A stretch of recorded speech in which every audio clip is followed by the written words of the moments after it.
చెరువులు చాలా అందంగా కనిపించే నాలాలు, చెరువులు లేదంటే ఇవన్నీ కూడా పరివాహక ప్రాంతాలు ఏవైతే ఉంటాయో చాలా అందంగా కనిపించాయి. వాటిని పూర్తిగా ఈ కాంక్రీట్తో బహుళంతస్తుల బిల్డింగ్స్తో నింపేసిన పరిస్థితి ఉంది. ఇప్పుడు అక్కడ నేలమట్టం చేయటం ద్వారా తిరిగి పునర్వైభవం, అంటే ఆ చెరువు అంతకుముందు ఏ స్ట్రక్చర్లో ఉండిందో, ఏ బ్యూటిఫికేషన్తో ఉందో అలా కనిపించే అవకాశం ఉందంటారా? ఎందుకంటే ఆల్రెడీ అక్కడ ఇంటర్నల్ లైన్స్ అన్నీ కూడా బ్లాక్ అయిపోయి పూర్తిగా క్లమ్జినెస్తో నిండుకుని ఉంటాయి కదా. ఇప్పుడు అదే కదా, మనకు టెక్నాలజీ ఉంది, అట్లాగే మనకు మ్యాప్స్ ఉన్నాయి. దాంతో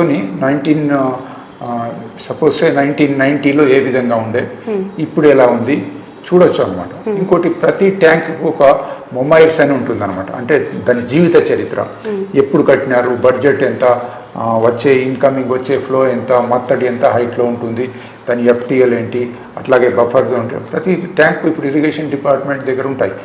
అట్లాగే శాటిలైట్ ఇమేజరీస్ తీసుకొని పూర్వ వైభవం తేవడం పెద్ద పని కాదు. ఇప్పుడు ఏంటంటే మొదట్లో స్ట్రక్చర్స్ అన్నీ ఏవైతే ఎఫ్టీఎల్లో ఉన్నాయో తీసేయడం ఒకటి.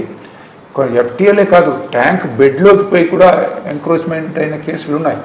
సో అవన్నీ తీసేసి, ఆ కూలగొట్టిన మెటీరియల్ అంతా తీసేసేసి, అక్కడ ఏదైనా బాగా ఉసుకే అది తట్టుకొని ఉంటే అది కూడా తీసేసేసి, దాంట్లోకి వచ్చే నాలాను కూడా క్లీన్ చేసి, ఇన్ఫ్లోను క్లీన్ చేసి, చుట్టుపక్కల కాలనీస్ నుంచి వచ్చే మురికి నీరును ఒక ఎస్టీపీ కట్టి శుద్ధి చేసినట్టయితే తప్పకుండా పూర్వవైభవం తేవచ్చు.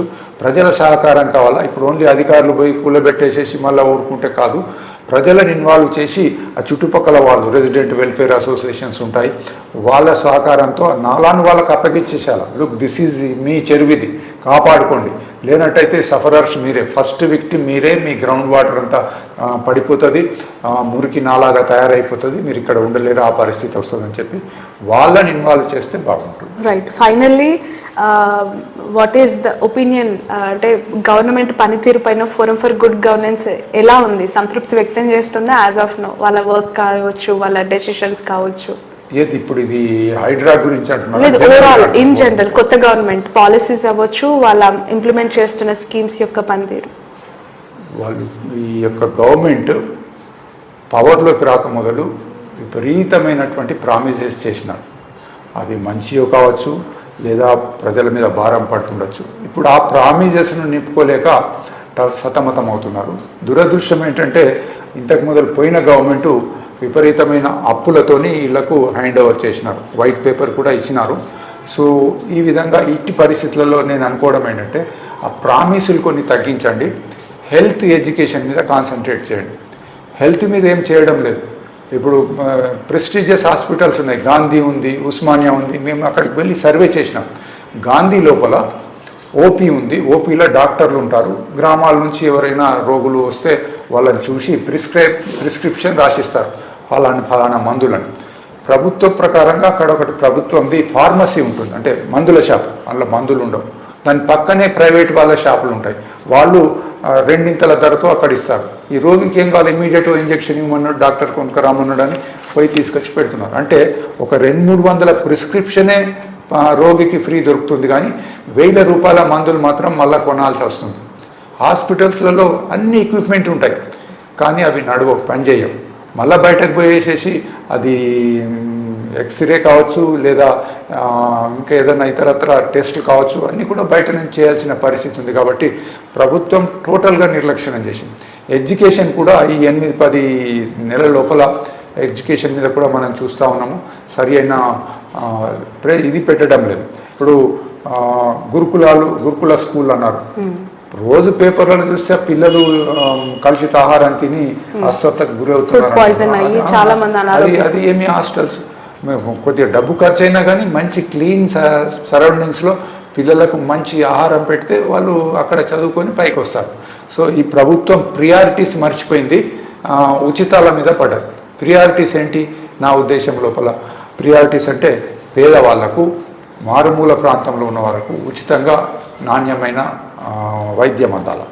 రెండోది మంచి నాణ్యమైన విద్య అందాలి. ఇన్ఫ్రాస్ట్రక్చర్ డెవలప్ కావాలి. అట్లాగే ఎంప్లాయ్మెంట్ కోసమని వీళ్ళు చర్యలు తీసుకోవాలి. ఇటువంటి వీటిని వదిలిపెట్టినారు.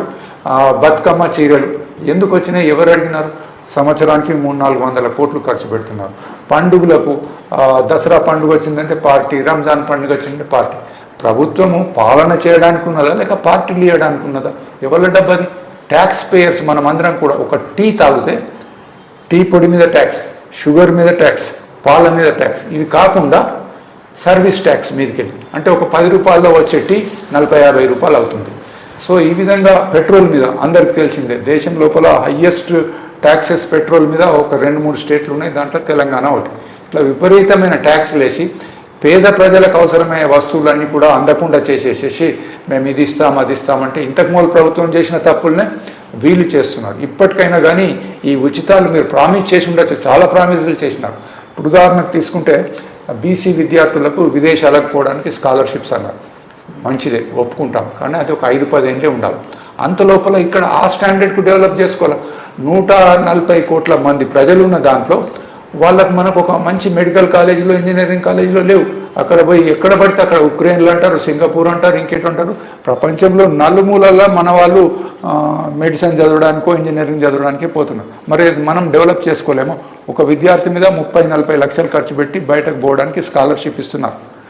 ఒక 5-10 ఏళ్ళే అది మంచిది. ఈ 5-10 ఏళ్ళ లోపల మనం డెవలప్ చేసుకోవాలి. ఆ ఉద్దేశం ఎవరికి లేదు.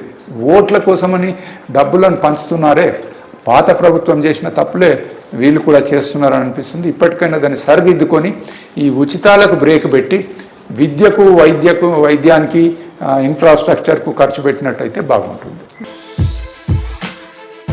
Sun, celebrating 20 years of excellence in education. Come join us.